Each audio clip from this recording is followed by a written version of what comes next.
خاطر أهلا وسهلا مرحبا بكم يا جماعة الخير مساء الخير عليكم نازل في اللون والسلام عليكم j'espère que vous vous portez bien.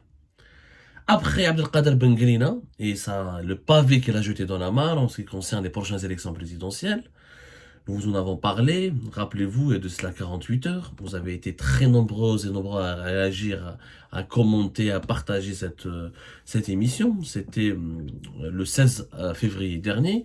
Ben Grina lâche une bombe, où il explique clairement pendant 2 minutes 40 pendant un extrait de 2 minutes 40 secondes, il a expliqué pourquoi Abdelmajid Tebboune doit abandonner le pouvoir, doit quitter le pouvoir. Il a parlé de transition, il ne l'a pas dit textuellement, il l'a dit indirectement à travers des messages codés, mais qui étaient à peine codés. Abdelkader Ben Grina, on l'a expliqué, il y a de cela la semaine dernière, lors d'un congrès de son parti à Alger. Les médias algériens pratiquement n'en ont pas du tout parlé de cette séquence, lorsqu'il a été interrogé concernant les élections, lorsqu'il est intervenu sur la question des élections présidentielles. Il a commencé par aborder le scénario sénégalais, en espérant que, selon lui, il n'aurait pas eu lieu, parce que pour lui, l'Algérie ne devra pas reporter ses élections. Mais toutes les conditions sont réunies pour organiser de vraies élections présidentielles. Ensuite, il a parlé de la nécessité d'une transition. Mais le prochain mandat devrait permettre une transition entre... Le prochain mandat commence à partir de décembre 2024. Il ne commence pas en 2029. Parce que mon émission a dit, plusieurs personnes ont essayé de nous faire douter, ou là de faire douter notre communauté, ou là de provoquer le doute, semer le doute dans l'esprit des Algériennes et des Algériens qui ont pris connaissance de notre analyse, en essayant de faire croire qu'Abdelkader Ben Grina ne parlait pas des élections de 2024 mais de 2029. Pas du tout, il a parlé de transition. La transition qui doit commencer avec un nouveau mandat. Le prochain président, il a dit, le prochain président devra être issu de la génération post-indépendance. D'une autre génération que celle de Abdelmajid Tebboune. Il l'a dit. Même s'il a rendu hommage quelque part à Abdelmajid Tebboune en disant que Abdelmajid Tebboune est le premier président non militaire. Il a parlé de transition générationnelle, d'un nouveau mandat, et d'un nouveau président. Donc il est clairement contre le deuxième mandat d'Abdelmajid Tebboune, alors que durant une bonne partie de l'année 2023, il militait ouvertement pour soutenir Abdelmajid Tebboune et pour soutenir le projet du deuxième mandat. Sans le dire toujours, dans la confusion. Après Ben Grina, nous avons un autre indice qui nous est parvenu, l'indice Belli, il n'y a plus d'unanimité autour du deuxième mandat de Tebboune. Il n'y a plus de volonté de se taire, ou là de soutenir, ou là de cautionner Abdelmajid Tebboune et son deuxième mandat. Le deuxième mandat d'Abdelmajid Tebboune cause problème. Et au sein du régime algérien, les langues commencent à se délier. Après Ben Grina, c'est Abdelrazak Makré, l'ancien président du MSP. Il vient de s'exprimer. Toujours, il est pas comme Ben Grina, la même chose. Ces déclarations sont passées quasiment inaperçues. Alors, Makré, il y a de cela 2 jours. La vidéo, je vous invite à aller voir ce qu'il a déclaré, comment il s'est exprimé dans une vidéo publiée sur une chaîne YouTube totalement méconnue, ce qui est dommage. D'ailleurs, vous comprenez, là, les acteurs politiques en Algérie ne peuvent plus s'exprimer ouvertement. Il n'y a plus de médias, il n'y a plus d'espace médiatique. Makesh, il y a quasiment plus de liberté de la presse.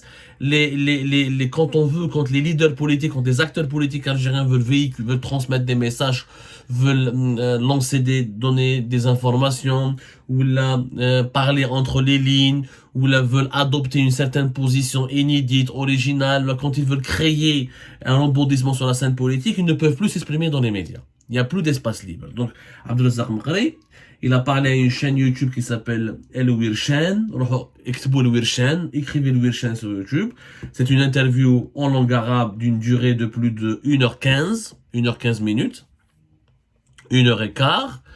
Et monsieur, comment il s'appelle, Abdelrazak Makré, qui était à la tête du MSP, donc, jusqu'au 18 mars 2023, s'est complètement lâché. Il a dressé un bilan catastrophique de l'ère Abdelmajid Tebboune, du premier mandat de Abdelmajid Tebboune. Makare a parlé exactement comme moi. Sauf que Abdou Sammar, votre serviteur, est à l'étranger, il est exilé, condamné à mort et coupé et privé de son pays. Et Abdelazar Makare, lui, ne peut pas sortir du pays parce qu'il est interdit de sortir du territoire national depuis fin de l'année 2020, depuis décembre 2023. Et sans qu'il y ait une affaire en justice, il n'a plus de parti politique parce qu'il n'est plus le président du MSP depuis le 18 mars 2023. Et comme il est empêché de s'exprimer dans les médias, il a dit exactement ce que je dis sur la situation économique, sur la situation politique, sur la situation diplomatique. Je vois une interview de Makare. Il faut la voir. Elle a été pire que Benguelina. Bon, ça se comprend, Makare est plus virulent que Benguelina. Il est moins proche de Tebboune que Benguelina. Il est moins proche du régime que Tebboune que Benguelina. Il a reconnu que la situation économique est catastrophique et qu'auparavant, c'était nettement meilleur, que la situation sur les libertés publiques et juridiques et la politique, elle est catastrophique, le pays s'est renfermé. Il a critiqué les choix diplomatiques avec la diplomatie algérienne. On a des problèmes avec tous les pays du monde. On était au départ avec la Russie et la Chine, maintenant on veut se rapprocher des États-Unis d'Amérique. Ni on a gagné l'appui de l'Occident, ni on a gagné la confiance et le soutien de la Chine et de la Russie. Il a été très critique à l'égard de Tebboune. Il est parti encore plus loin. Il a même révélé dans cette vidéo que Abdelmajid Tebboune lui avait proposé de devenir ministre et qu'il avait refusé. C'est Abdelazar Makare qui le dit. C'est pas moi qui le dis. Alors, je vois l'interview, El-Wirshan. Je ne fais que reprendre et d'analyser les propos qui ont été tenus publiquement par Abdelazar Makare. Il a dit qu'il a rencontré, effectivement, Makare l'a rencontré quand il était à la tête du MSP. À plusieurs reprises, il a été reçu par Abdelmajid Tebboune. C'est une vérité. Les dates sont là, les audiences sont là. Alors, une première audience a été accordée par Tebboune au président du MSP le 14 février 2021. C'était au moment où il revenait de l'Allemagne et de sa longue période de convalescence et de soins intensifs après sa contamination aux symptômes les plus graves du coronavirus Covid-19. Plus tard, en mars 2023, c'était le 14 janvier, non, janvier 2023, Abdelmajid Tebboune a reçu aussi Abdelazar Makare, alors qu'il y avait le congrès du MSP, alors qu'il devait partir et quitter le MSP en mars 2023. Il y a eu donc au moins 2 rencontres officielles. Est-ce qu'il y a eu d'autres rencontres officieuses? Là, Makare ne le dit pas. En tout cas, entre février et janvier 2023 et mi-février 2021, Makare a parlé avec Abdelmajid Tebboune. Il le dit lui-même, on a parlé avec Tebboune, il nous a fait des propositions, que Tebboune voulait qu'il y ait 5 ministres du MSP dans son gouvernement, et qu'il avait même proposé à Makare de devenir ministre. Makare a dit que nous avons refusé parce que on ne s'est pas entendu avec lui. Il a même dit dans son interview, Makare, qu'on a compris qu'on allait être utilisés comme des fusibles, que nos ministres et moi-même allons subir toutes les critiques de la rue et subir toute la colère populaire, on sera jeté comme des vieilles chaussettes. Et clairement, il a exprimé, lui, il était en désaccord total avec Tebboune. Par rapport aux élections présidentielles, donc déjà nous avons une remise en cause ouverte du bilan de Tebboune. Clairement, Makare n'est pas n'importe qui. عنده علاقات عميقه مع النظام الجزائري ويقولها mais ما كانش ما عندوش une rupture avec le régime. C'est un opposant qui parle tout le temps avec le régime, qui a ses entrées. Maintenant, il est sous ISTN parce qu'il a des ambitions politiques, où il reconnaît, il a même dit qu'il était prêt à être candidat aux élections si son parti, le MSP, lui demande, qu'il n'y a pas eu encore de débat au sein du MSP, mais qu'il reste un militant important du MSP, que s'il faut être candidat, il n'a pas nié, il a des ambitions pour participer aux élections présidentielles. Donc, il a l'ambition de devenir président et de se présenter éventuellement contre Tebboune, si Tebboune se représente. Zedouch Qal, il a parlé de soutien de l'armée quand il a reconnu que le système n'a pas changé. Et concernant le deuxième mandat, il n'a pas dit non, c'est catastrophique, mais il a dit ça dépend des relations ou de l'attitude que l'armée va observer pendant les élections prochaines. Tu sens, tu vois la vidéo, on a senti qu'Abdelazar Makare, il était très critique contre Tebboune, contre son héritage, contre son bilan et contre tout ce qui a été accompli pendant ces 5 dernières années. Mais quand il s'agit du deuxième mandat ou de tout ce qui va se passer pendant les élections présidentielles de décembre 2024, Makare, il marche sur les œufs. Qui m'a Benguelina.